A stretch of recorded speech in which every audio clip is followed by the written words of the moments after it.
You're watching Carolina and Company Live. Your source for fun, entertainment, and events.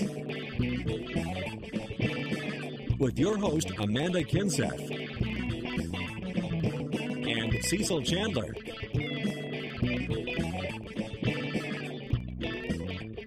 If it's happening in the area, then it's on Carolina and Company Live.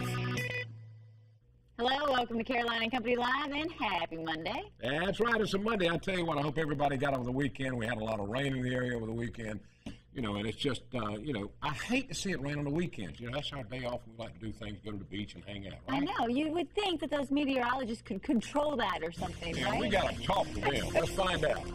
Welcome back to Carolina and Company Live on this Monday, and what do you have for us today? You're not going to believe. People are always sending me stuff. Sure. Every time we turn around, somebody's sending me something. Now, this is from the Nicholas collection. Now, these are stainless steel ice cubes.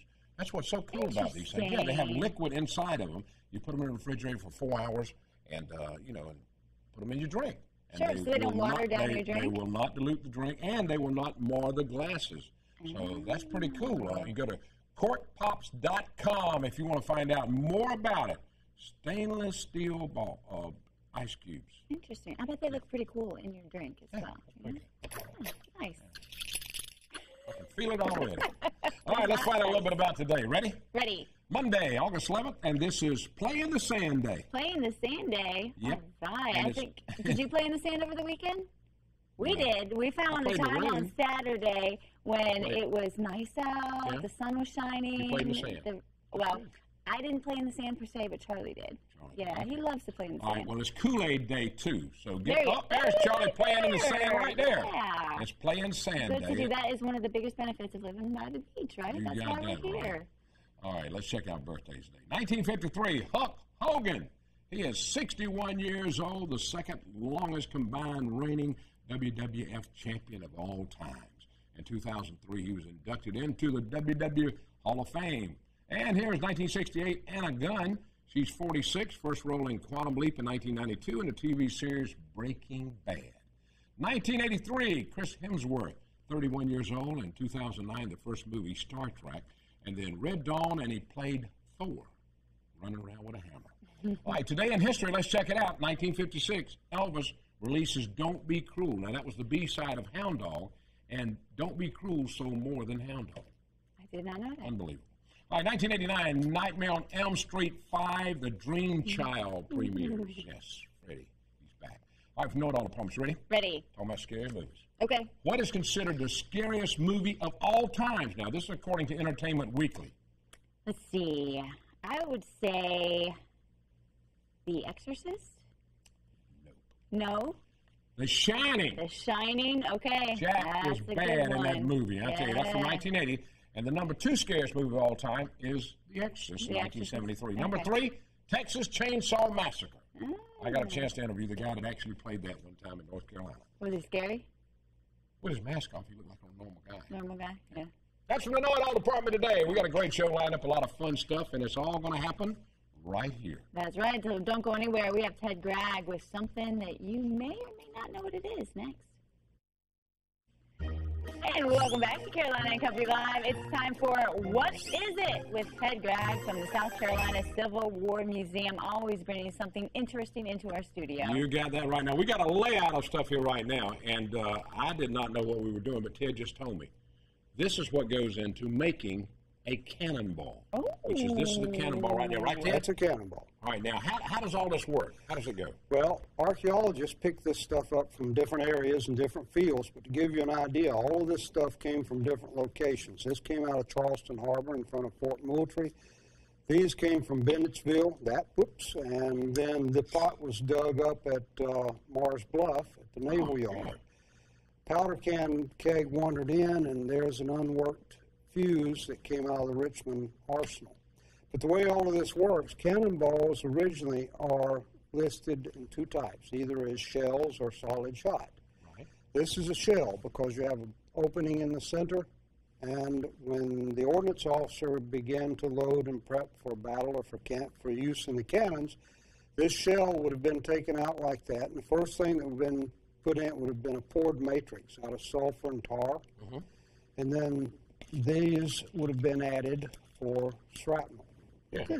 Okay.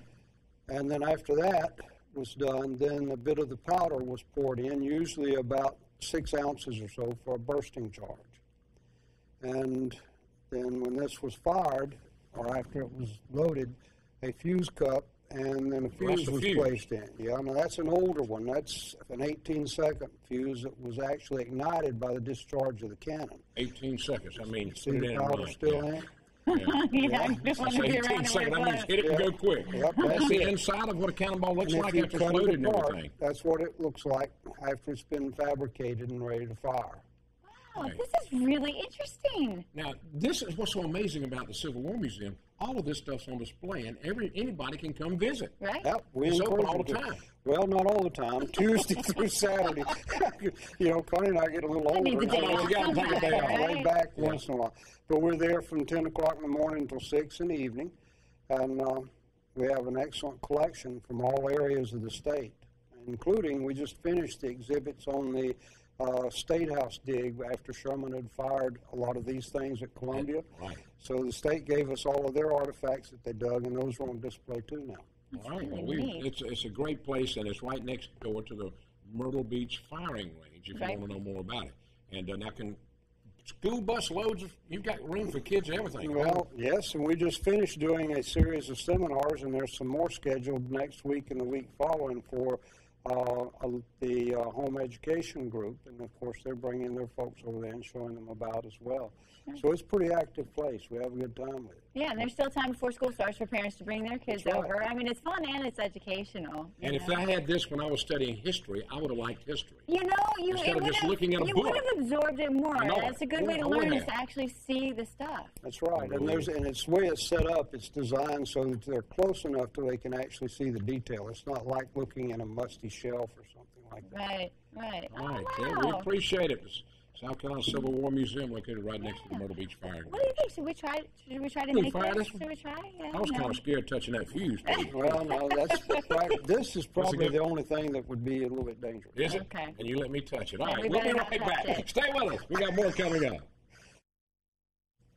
And welcome back to Carolina and Company Live. Caring in Our Lifetime, an organization that does a lot for people that need help. That's right. And we've got Susan Branson here with Caring in Our Lifetime. And you guys have a golf tournament coming up, and Donna's with you as well. Yes, we're so excited. This is the third annual golf tournament that's going to be put on by Island Green, and I'm going to let Donna take it from there. Well, it's just it's a fun time. It's something that's close to everybody's heart, and just have a lot of fun doing it. And we like to get everybody out there and know what the cause is for and what we're doing it for, and have a fun time while you're doing it. We're talking about breast cancer awareness golf tournament. That's what it's all Right. about.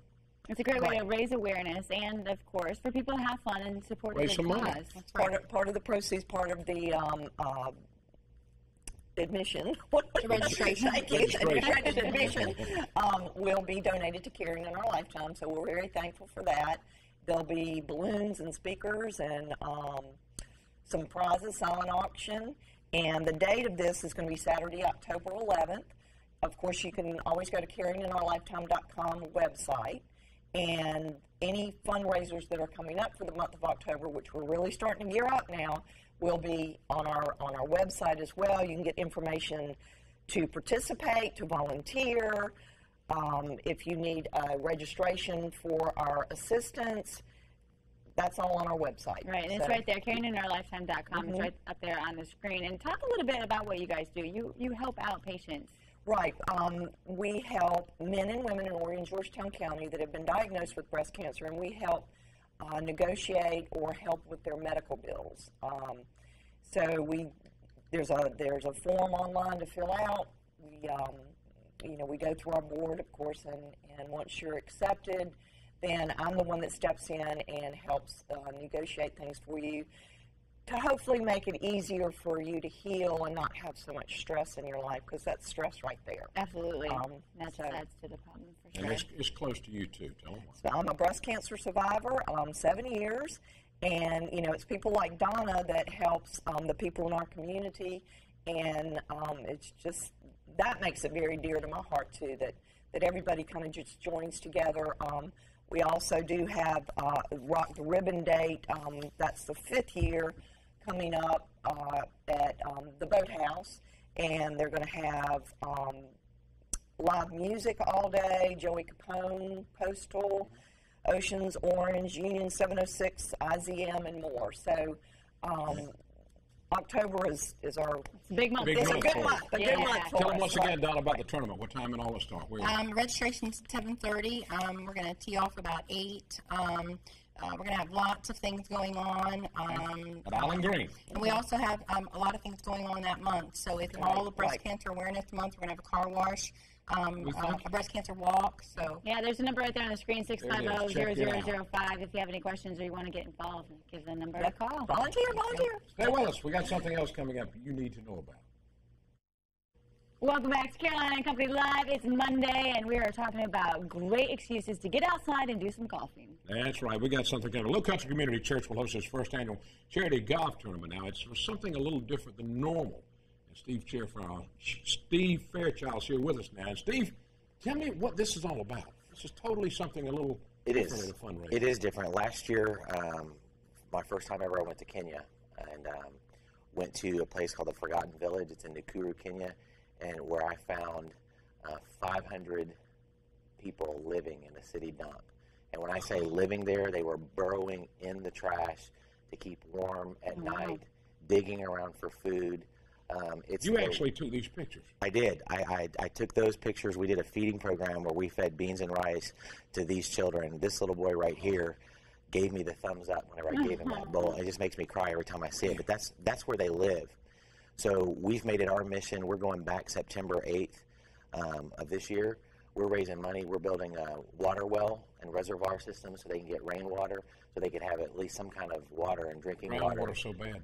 It is bad, and so we're doing feeding programs there. We're doing education programs to teach them and try to help them get out of that city dump. And most of those kids that are there were 200-something kids, and most of them had no parents that had died of HIV and stuff. So this is the worst. I learned a new meaning. You know, my whole life I've said things like, "Oh, I'm thirsty," or "I'm hungry." Right. Never knew the true definition of that word. Yeah, and I'm sure, I mean, just for us hearing about it and seeing the pictures, it's nothing like just what you touches you. experienced. I mean, being there and seeing this firsthand, the impact that it's made on you. That's right. But that's great that you guys are trying to help out. Yeah, we've got a team that's going over there, like I said, in September. And so we want to try to have a little fun. We live in Myrtle Beach, golf capital of the world, so we're going to do a golf tournament this coming Saturday at TPC of Myrtle Beach. Shotguns start at 9 o'clock in the morning. Registration starts at 8 o'clock. And we just love for everybody to come out and support us and help us. And we still need some teams to play with us and just have a good time. And we got some great prizes. We got prizes, TPC Sawgrass, a weekend of golf, and camping trip in North Carolina mountains. We got fishing trips, all kinds of dinners, all kinds of golf packages, and lots of fun prizes. And stuff. All right, can they sign up right now? How can they sign up now? They can go to lc3church.com. That's our website. Or they can call 651-3111. That's our office, and they can sign up that way, register there as well. Yeah, if you saw those pictures a minute ago, they really get to you, and especially when you're there seeing them. That's got to be the hardest part. It's absolutely horrible. You know, these kids, if you ever had been to a picnic before and you've had flies around the food and flying over it and you're swatting, these kids are covered in fly, and they never batted an eye because they were so used to that. Wow. So it's horrible. And another thing is you see these kids, not all of them had bowls or spoons, and those kids sat there and they waited, and when the kids finished with their bowl, they would hand their bowl to the child that didn't have. And we saw kids that were, there was one girl, she was 5 years old, and she had a baby on her back, her baby sister, that she was taking care of.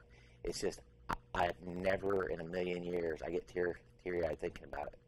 The fact that we live in a world where this is going on, it's just incredible.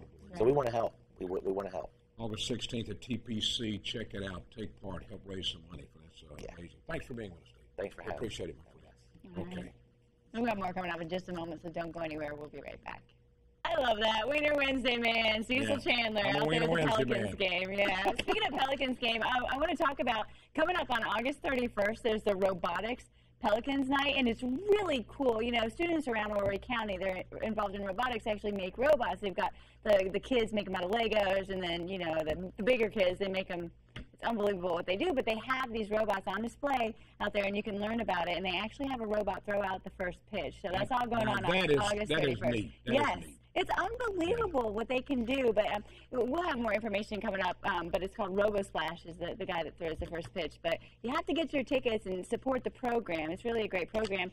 And, you know, they go all over the country competing with these robots, too. It's really neat. It was amazing. I tell you, we just appreciate everybody that watches us. We don't take enough time to tell people thank you for watching this show because, you know, we enjoy doing it, and we also enjoy letting you know about what's going on. Yeah, and thanks to everybody for all the welcomes back that I got. People telling me it's good to see me back. It's good to be back. Yeah, it's good to be back on air, and it's good to be back with you. It is good. I promise you. I appreciate you so much every day. I didn't know how much I did appreciate you. So you left for 8 weeks. That's right, 8 weeks. I'm sure it flew by, like one day. Yeah, it really flew by. Don't forget, tomorrow we'll do it all over again. We'll have some more exciting stuff to pass along to you because this is where it all happens. Carolina and Company Live, we love being here, and we'll hope you'll be back tomorrow. That's right. We'll see you at noon tomorrow. Have a good one.